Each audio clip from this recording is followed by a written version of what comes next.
We're going to find out. All right. Well, welcome to the video that I'm about to speak to you regarding UFC and Netflix.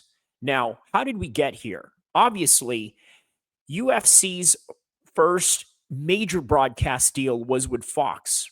If you remember, back in 2011, 2012, the first fight that they had on the UFC's Fox deal was the heavyweight championship of the world between Velasquez and Dos Santos. And it gave me a bit of this old school ABC boxing feel, like back in the days of Sugar Ray Leonard, Muhammad Ali, and Tommy Hearns and Marvin Hagler and things of that nature, right? It was very accessible. In fact, I even remember going to the gym during that time where just random people would tell me, hey, there's this heavyweight mixed martial arts matchup going on Fox. And I was thinking, wow, okay, the UFC has now finally made it. Well, ever since then, what had happened? Obviously, Cain Velasquez, former world champion, him and Dos Santos has had quite a few series of fights after that.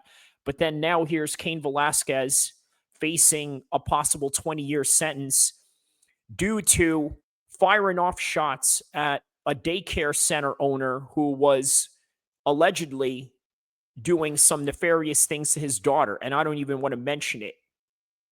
As for Dos Santos, he became the first ever game bred BK MMA champion. In other words, he's a bare knuckle mixed martial arts champion held by none other than Jorge Masvidal's label or Fight Promotions, right? And by the way, also affiliated with UFC's Fight Pass deal that they have going on, which is a different broadcasting company that just deals with UFC content and things of that nature, but that's neither here or there. The first ESPN matchup that they made was the champ versus champ between TJ Dillashaw and Henry Cejudo. We all know how that ended up. Obviously, it was a historical matchup. TJ Dillashaw cut all the way down to 125. And Henry Cejudo obviously did not win a title because of that, because it was contested in a flyweight fight. But yeah, that was the first fight free on ESPN. And that started the ESPN era.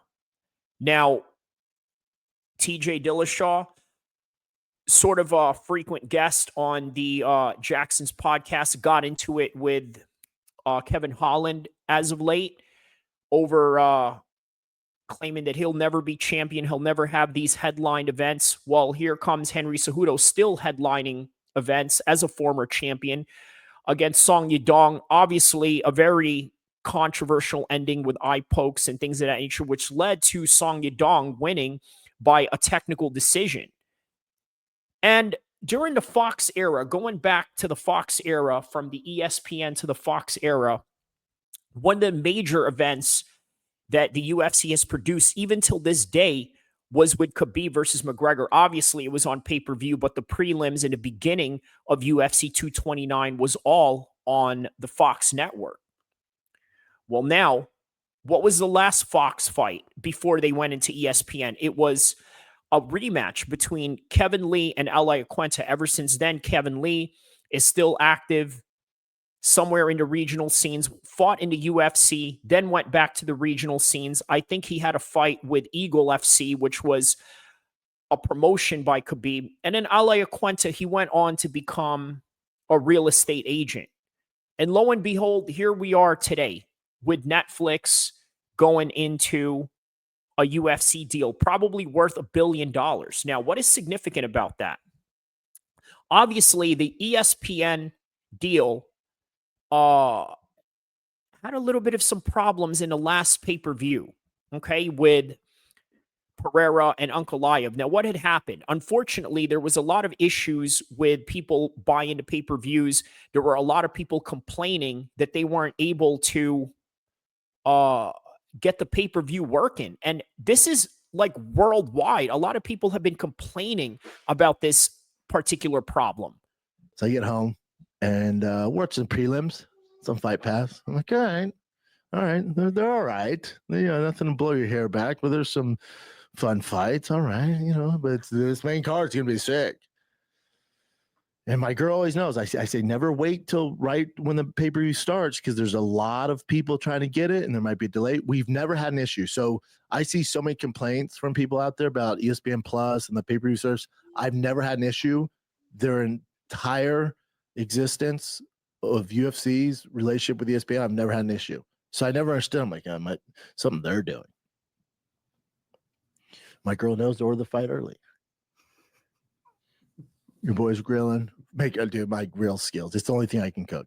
You name it, fish, steak, burgers are fire, brats. I always have to make 3 hot dogs for Basti. It's all he eats. He only eats hot dogs or chicken tenders. That's it. He's shredded. I cook Basti's hot dogs, 3 hot dogs, cook all the steak for everyone. The marinade's fucking fire. I got it down to a key. My grill's a nightmare. I'm the only person that can work it. It's like if you have a car and it's your project and people are like, "Are you worried about somebody stealing?" Like my Hummer, no one knows how to start that thing. This thing's impossible to start. That's my grill. It certain places it will be straight fucking fire and burn the meat, but I know how it works, so I'm the only one that can work it. So your boy makes a mean ass steak on it. Steak's already juicy, marinade. Bought these fucking hot dogs lit up, ready to go.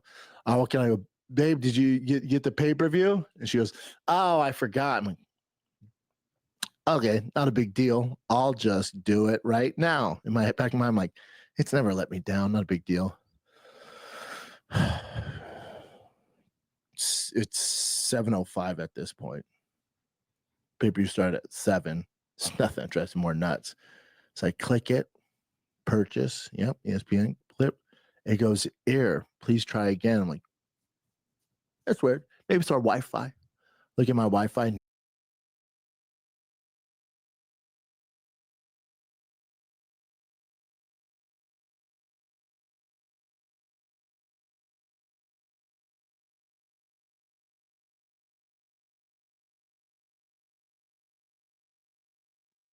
Maybe perhaps this was a negotiation ploy for the UFC, right? They weren't able to get any coverage for a past couple of minutes. You hear that silence that I gave to you guys in that couple of seconds in the video? That's literally what it was like for many people out there during that time. And it was absolutely horrendous. And you got to think, is this a negotiation ploy for the UFC and ESPN to try and sabotage them in order to lowball them for the next one? Well, the joke's on them because now they're going into Netflix. Please try again. I'm like, all right, man. Now it's 7:08. Now it's 7:08, and your boy's starting to sweat. Food? Fuck your food. I'm not going to eat it till we get this pay-per-view. Try again. Error. Please try again. I'm like, all right, well, this is ESPN problem. And then I always go, let me go online and see if other people have problems. My boy Cheeto, like, anyone else having problems? Frank Yeager. They charged me twice. I'm like, oh boy, seems like a good amount of people are having it. So I get on Thick Boy group chat. Yo, anybody else having problems? Chin has problems. Lex has problems. Fucking Casey. Dude, you've seen Ruffy's knockout. Best I've ever seen. I was all. Absolutely major problem for the UFC that night. And it sabotaged not only Alex Pereira, but also Ankalaev, but more so Alex Pereira because he was the guy that was getting pay-per-view points that night.